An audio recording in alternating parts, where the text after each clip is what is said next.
The real estate market has changed a lot since the pandemic caused a worldwide shutdown.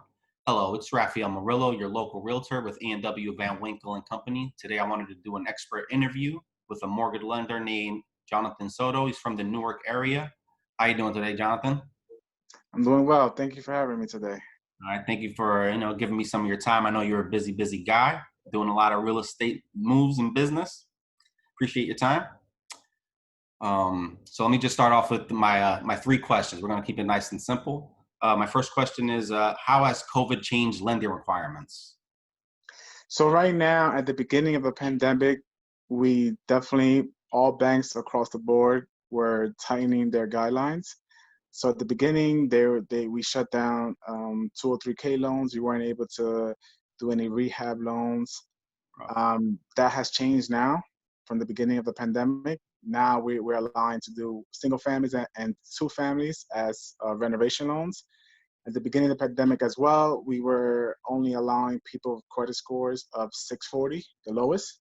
And now that went down a little bit to 620.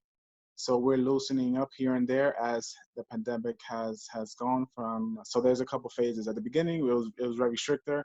Now it's getting little back to the normal, I would say, but it's going back in the right direction. I mean, it was a little scary there for a while. Everyone thought that housing prices were going to drop and everything, but the real estate market is strong. It's really strong. It's strong. It's just a lot of fear. A lot of fear. A lot of people wanted to see what was going to happen because of that fear. So people took a pause. A lot of people didn't want to continue to buy. Some people didn't want to sell their homes because they didn't want to allow people into their homes. But the ones that were on the market are actually selling over asking. There's still a bidding war. There's still a lot of action going on. There's still a lot of qualified buyers. A lot of people, there was a lot of job loss, but a lot of people that still have their jobs and still have strong income, still have strong credit, are still buying in this great market. And the interest rates are low. So that helped a lot of people move forward with the buying process because rates are so low. It's insane. Yeah, I mean, we're never going to see rates like that for another 30 years probably.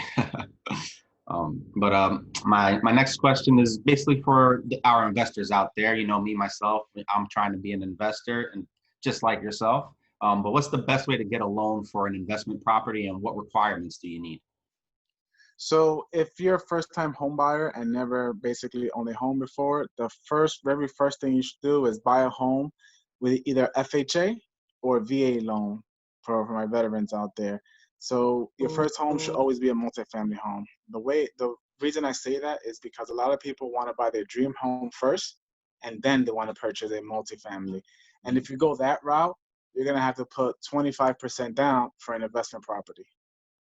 If you do it the reverse way, you do a FHA first, you can utilize FHA to buy up to a 4-family, and you can put as little as 3.5% down. So let's run some numbers for people to get familiar with what we're talking about. So let's say, to keep it simple, you might not find deals like this in a lot of parts of Jersey, but let's say a 2-family, $100,000. That a down payment for $100,000 is FHA wise is $3,500. If you want to buy an investment property, that will be 25%. That's $25,000. So that's why I always recommend people multifamily first, then utilize that income from the multifamily to then get your dream home, and you could possibly get a better home, a better area, higher price point because you could utilize that rental income to qualify for more. Yeah, a lot of people don't know that when you buy a 2-family home, that the rent you collect from your tenant is actually an income, and they can use that to help you get a higher loan for investment. So that's 100%. But people have to be aware and file their taxes properly because a lot of people like writing a lot of expenses off, which at the end of the day, it hurts them. So let's say you receive $20K in rental income with 1 year, but you wrote off a whole bunch of things and you're at a negative. So that if you're at a negative for that investment property, it actually hurts you. You're basically saying you're making less, and it's you're at a loss on the property, and you're making it brings down your income hurt you on qualifying for another property. So people got to strategize the correct way, and in order to continue And it's all about buying strategy properties. nowadays. You know, back in the day, you were able to get your dream home with the white picket fence and be able to have one person working and pay it off. Nowadays, that house costs $600,000, and you need to be making Yeah, 150K.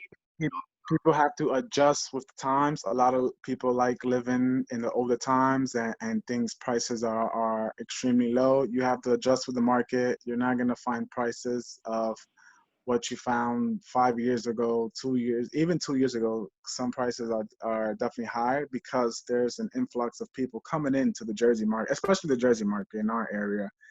What I see is just New York, a lot of New Yorkers moving into Jersey. They continue to move. I have a few rentals that people from New York moved over here to Jersey, and I have a lot of buyers coming from New York into Jersey. And what I've seen due to COVID, a lot of people from New York are moving even more faster into Jersey because of COVID, because New York City is packed, Melting everyone on pot. top of each other. Uh, it's just a condensed city. People want space between each other, and get to Jersey and get your single family home for the same price you're paying rent, Absolutely. depending on which areas. A lot easier to do social distancing in New Jersey than in New York. I mean, in Jersey, you can get everywhere in a car. In New York, you have to take public transportation. So Hmm. nobody wants to be, breathing someone else's air nowadays, even with masks. Yeah, it's a lot of yeah, just the overall feel of being around people has changed. Strangers and things like that, people are very going to be very more protective of the personal space. Absolutely. So you gotta, it's all about being resilient and adapting to the situation that comes forward. You know what I mean? Adjust and move forward. That's all. All right. My third and final question was, what questions should home buyers versus investors ask a lender when they go get a home loan? Great question.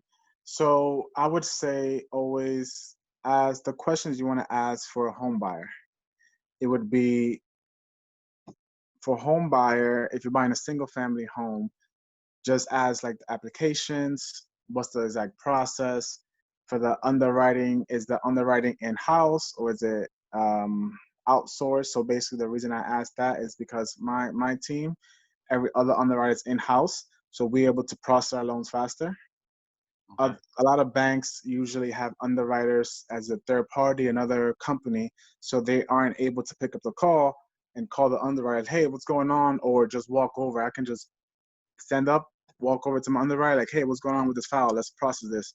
So we're able to process our loans faster. So that's one good question to understand what's in-house operation, what's going on, how fast are they able to process loans? Are they backed up? How are the rates? What are the current rates that they're giving to their current clients with the credit scores? Because right now, if you have a good credit score, buying a primary home and getting high, mid to high threes, it's in today's market, June of 2020, Mhm. that's too high of interest rate. You should be getting 3.0, 2.8, things like that. Things vary depending on people's situation in the house and the loan to value and things like that. But always ask questions around interest rate, connection with the mortgage lender. Do you feel like he's lying to you or just giving you BS just to get your business? There's a lot of fake people out there, to just be completely honest. People just lie to you, and just to get in business, that's not the moral way of going, because it's going to bite you in the ass later down the road. Absolutely. Just, is the mortgage lender picking up your calls, answering your text now? Because if he doesn't have the time now, how is he going to have the time once your loan is in and you need to close in a certain time period? So Hmm. just that communication for home ownership side. And on the investor side, I would say, what type of programs do you have for investor wise? Um, if you never owned this home before, 100% use FHA for an investment property.